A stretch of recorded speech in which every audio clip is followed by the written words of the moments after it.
अलवर से बड़ी खबर आप तक पहुंचा रहे हैं। अलवर और भिवाड़ी में पुलिस की कार्रवाई देखने को मिली है। बड़ी संख्या में बांग्लादेशी नागरिक को हिरासत में लिया गया है।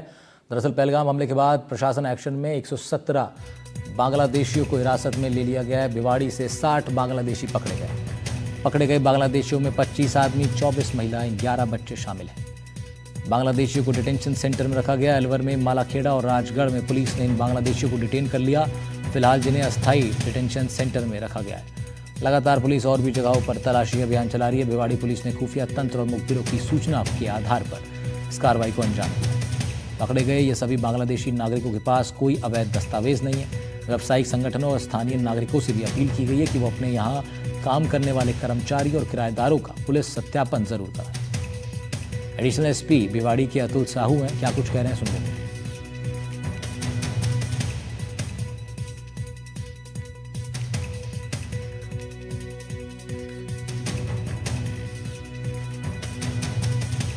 पुलिस द्वारा श्रीमान एसपी साहब के निर्देशन में जो बांग्लादेश के निवासी हैं उनके विरुद्ध कार्रवाई की गई है। कार्रवाई करते हुए भिवाड़ी सर्कल में तकरीबन 25 लोगों को चिन्हित कर डिटेन किया गया है।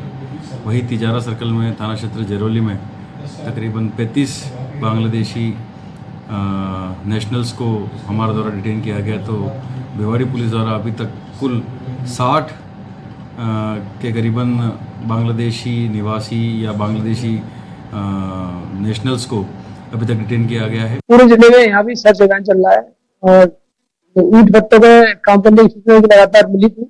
उसी क्रम में ईंट भट्टों को पहले चेक किया गया और वहाँ से लगभग दर्जन भर के आसपास फैमिली है और उनमें लगभग 170 आदमी पुरुष और बच्चे मिलाकर के 117 है। इनसे भी इंफॉर्मेशन किया जा रहा है। हाँ बिल्कुल, ऑन रिकॉर्ड चिन्हित हो चुका है। जो भी इनको कोई इंडिया का जो दस्तावेज अतिरिक्त दिए गए वो दस्तावेज नहीं है और जो प्रोसीजर गवर्नमेंट ने बनाया है उस प्रोसीजर को फॉलो करके उस फॉर्मेट में उनका इंफॉर्मेशन हो रहा है।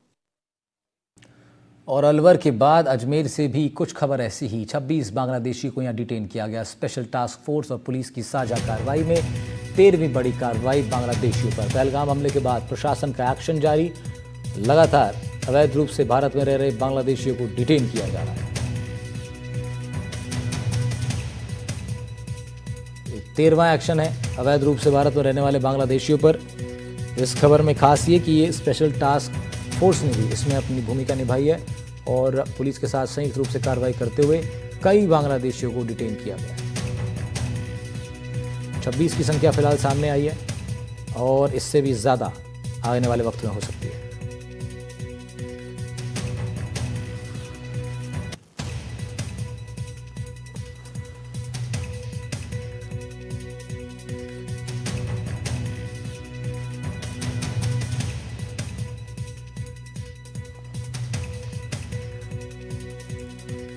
तो आपको ज़रा दो तस्वीरें दिखाते हैं, एक अलवर से और दूसरी अजमेर से। और इन दोनों तस्वीरों में आपको पता लगेगा किस तरीके से एसटीएफ और पुलिस लगातार अवैध रूप से भारत में रहने वाले बांग्लादेशियों पर अपना पंजा कसती जा रही है। अलवर में आप देखिए 117 बांग्लादेशियों को अरेस्ट कर एक अस्थायी डिटेंशन सेंटर में रखा गया है। उधर अजमेर में भी 26 बांग्लादेशियों को गिरफ्त में ले लिया गया है, जिनके पास न भारत का कोई मूल दस्तावेज़ है, कोई ऑफिशियल डॉक्यूमेंट इनके पास नहीं है, ना आधार कार्ड है और ना ही अन्य कोई डॉक्यूमेंट जो इनकी भारतीय नागरिकता को साबित करता हो। बिना नागरिकता के भारत में ये लोग रह रहे हैं, अवैध रूप से रह रहे हैं और सीधे तौर पर एक खतरे के तौर पर इनको फिलहाल के रूप में देखा जा रहा है। अलवर से मुदित गौड़, अजमेर से पवन अटारिया हमारे साथ जुड़ रहे हैं। पहले चलेंगे अलवर, जहाँ पर 117 बांग्लादेशियों पर कार्रवाई करते हुए उन्हें डिटेन किया गया है। मुदित, क्या है इस वक्त रिपोर्ट? जी बिल्कुल, अलवर की बात करें तो अलवर में बड़ी संख्या जो है एक निकलकर सामने आई है। 117 बांग्लादेशी नागरिकों को डिटेन किया गया है और डिटेन करने के साथ ही अलग अलग जगहों से संबंधित थानों से ये अलग अलग जगह पर डिटेन किए गए हैं, जिनको सभी को पूरा आंकड़ा जो है अलवर जिला पुलिस का 117 के आसपास पहुंच गया है, जो एक बड़ा आंकड़ा माना जाता है कि जो बांग्लादेशी यहाँ पर रह रहे हैं, ईंट भट्टों पर मजदूरी करने वाले लोग हैं और कुछ अलग अलग तरीके से मजदूरी वर्ग में और काम करने वाले लोग हैं, जिनको सभी को डिटेन किया गया और ये पूरा एक खुफिया तंत्र के आधार पर जो पुलिस का सूचना संकलन है उसके तहत इनको जांच कराई गई और उसके बाद जब इनको लाए गए पूछताछ के लिए, उसके बाद इनके पास कोई दस्तावेज नहीं मिले। साथ ही अलवर जिले के साथ भिवाड़ी की अगर बात करें तो भिवाड़ी औद्योगिक क्षेत्र है। भिवाड़ी औद्योगिक क्षेत्र में 60 जो बांग्लादेशी हैं उनको वहां से डिटेन किया गया है। भिवाड़ी जिला पुलिस ने उनको अलग अलग जगहों से डिटेन किया है। तो करीब जो आंकड़ा है ये काफी बड़ा आंकड़ा है और औद्योगिक क्षेत्रों से जुड़े हुए जो अलवर क्षेत्र है, एनसीआर से लगता हुआ क्षेत्र दिल्ली के बिल्कुल नजदीक है और यहाँ से अभी इन सभी डिटेन किए हुए बांग्लादेशियों से पूछताछ की जा रही है। इनके पास किस तरह के कोई दस्तावेज भारतीय नागरिकता के नहीं मिले हैं, जिसके बाद पुलिस ने इनको डिटेन किया है। अभी इनको डिटेन करने के बाद लगातार इनसे पूछताछ जारी है और किन माध्यमों से ये यहाँ तक पहुंचे हैं, किन तंत्रों के जरिए यहाँ पहुंचे हैं, उन सभी पहलुओं पर पुलिस अभी जांच कर रही है, इनसे पूछताछ कर रही है। जी, अजमेर का रुख कर लेते हैं। पवन वहां मौजूद हैं। पवन, 26 बांग्लादेशियों पर अजमेर में कार्रवाई, बिना वैध दस्तावेजों के ये लोग भारत में रह रहे हैं, क्या कुछ कार्रवाई इनके ऊपर हुई है? कहाँ इनको अब फिलहाल डिटेन करके रखा गया है? जी बिल्कुल राहुल, देखिए अजमेर धार्मिक नगरी है और ख्वाजा गरीब नवाज की दरगाह के आसपास ही ये 13वीं बड़ी कार्रवाई हुई है और 13वीं बड़ी कार्रवाई में 26वां बांग्लादेशी जो कि 76 वर्ष का है और ये इसका नाम है हुसैन सरदार उर्फ हुसैन। तो ये जो व्यक्ति है काफी लंबे समय से बिना कोई दस्तावेजों के, लीगल दस्तावेजों के यहाँ पर ठहरा हुआ नहीं था, खाना बदोश की जिंदगी जी रहा था और दरगाह के सामने अंतर्राष्ट्रीय बाजार में भीख मांगकर और छोटा मोटा काम करके, मजदूरी करके अपना जीवन यापन कर रहा था।